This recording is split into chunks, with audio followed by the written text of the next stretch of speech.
Goddesses and devotees, my name is James Kelly. As I say, you can call me J.U.R.O.T, which stands for Just Us Really Doing Our Thing. And as you know, we're talking about Devotee, a mature mortal's guide to understanding, nurturing, and protecting a female goddess. So today we're going to pick it up a little bit and we're going to talk to all of you devotees. Now that you see some of the characteristics of them, I want to see some of you tell me about the strong father figures you have, some of the qualifications and qualities that you had, about what qualifies you. You say, I'm a devotee. I have some of those qualities. Can you multitask? What is multitasking? Not just doing flipping the eggs and getting the toast done at the same time. So by putting out multiple fires that are going on in your lives and in her life. I mean, how many of you know how to take your wants, needs, fantasies, and desires and put them behind you for a chance, and you play second fiddle to yourself? That's important. Freaky. I said freaky, not nasty. Who can tell me the difference between freaky and nasty? Because if you don't understand that and you go off on some nasty binge, you'll never see a female goddess again. By the way, the music you're listening to is The Effect. Todd Snare on drums, Robert Daoud on keyboard, bass and keyboards, Mr. Darryl Smith on... No, Steve Brown. Steve Brown on guitar on this one. Steve Brown, and of course my sidekick Tito Pettiford on keyboards and vocals too.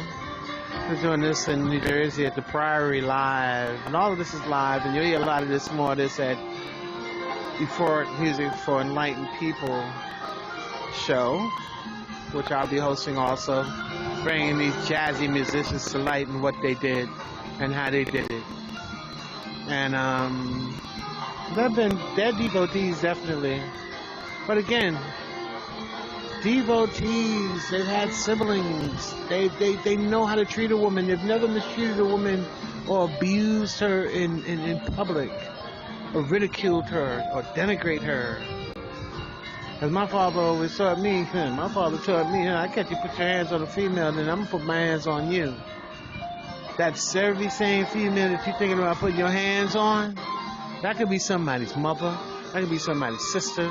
That could be somebody's daughter. And goodness forbid if it was yours. Wouldn't like it.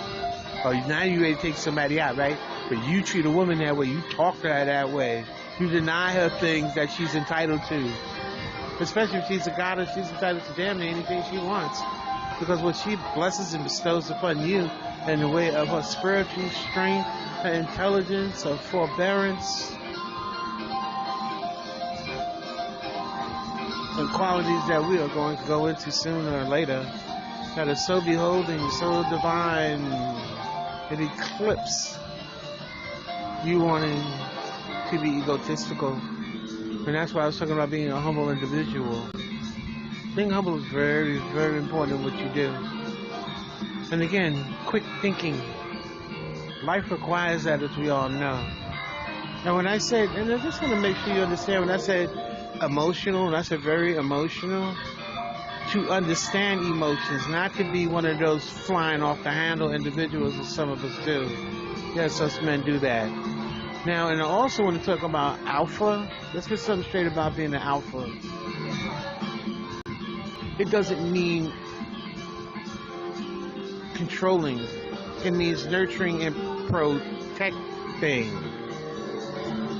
If you can't protect your goddess, you're not worthy of being with her. And that's one of the main priorities that a devotee has, is to nurture and protect that female goddess. What do you call a sense of humor? Can you make fun of yourself? Or some of the stupid things you do and say sometimes? Because that's what you're going to have to be able to do.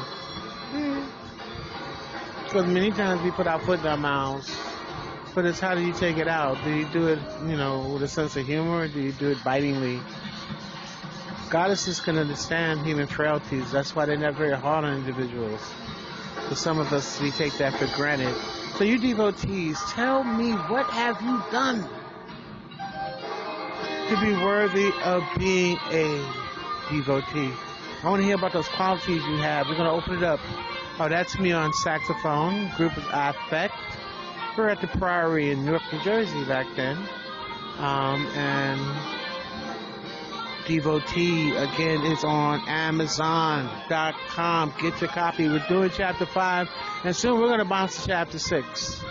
Because this one I'm opening up to y'all, and when we open up the next episode that we have, I want it to be reading back feedback and comments that you left regarding this. And I want to take this one out nice and hot. So tell me about having to be an alpha. Tell me about, goddesses that have confided in you that made you know that was a unique individual that you were encountering. We're going to talk about that and talk about your spirituality. What do you think is the difference between spirituality and religion? James Kelly, J.U.R.O.T, Devotee, the discussions. We're going to take a break and we'll be back. And I want to talk about that.